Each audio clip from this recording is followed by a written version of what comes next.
मैं के कहानी वाला आज एक फिर कहानी लेकर आया हूँ। छोटी सी कहानी, सुबुद्धि और दुर्बुद्धि।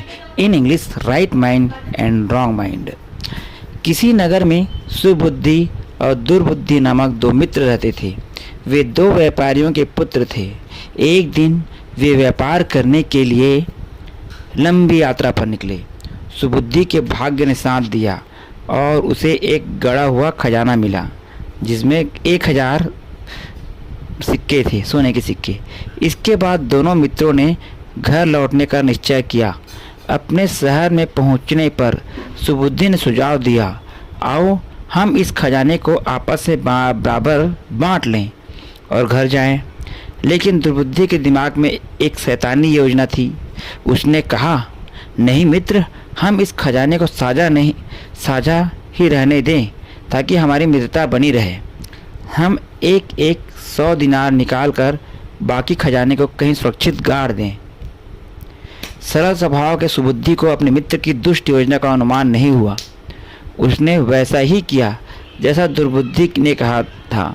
अब वही दुर्बुद्धि ने वह सारा धन तुरंत ही खर्च कर डाला।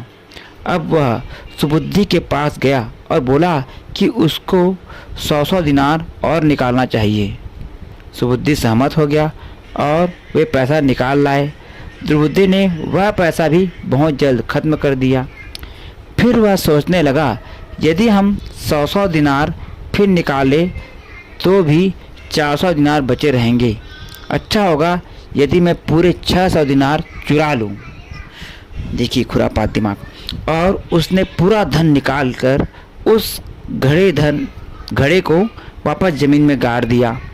1 महीने बाद दुर्बुद्धि सुबुद्धि के पास जाकर बोला, चलो हम वह गड़ा हुआ धन आधा आधा बांट लें।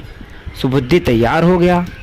उसने उस घड़े को खोद कर निकाला तो वह खाली था। दुर्बुद्धि ने तुरंत सुबुद्धि पर उसकी चोरी का आरोप लगाया। सुबुद्धि इससे चकित रह गया और उसने इस आरोप का विरोध किया। फलतः दोनों न्यायाधीश के पास पहुँचे। न्यायाधीश ने उन दोनों का बयान सुना और इस मामले का फैसला करने का उपाय सोचने लगा।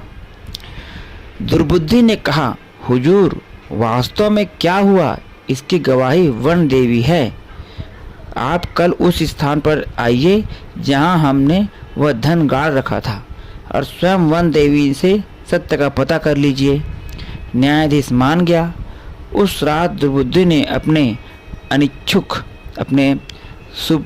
शुभचिंतक पिता को इस बात के लिए तैयार कर लिया कि वह उस स्थान के निकट स्थित मिमोसा छुई हुई एक वृक्ष है, वहाँ पेड़ की कोटर में जाकर बैठ जाएगा।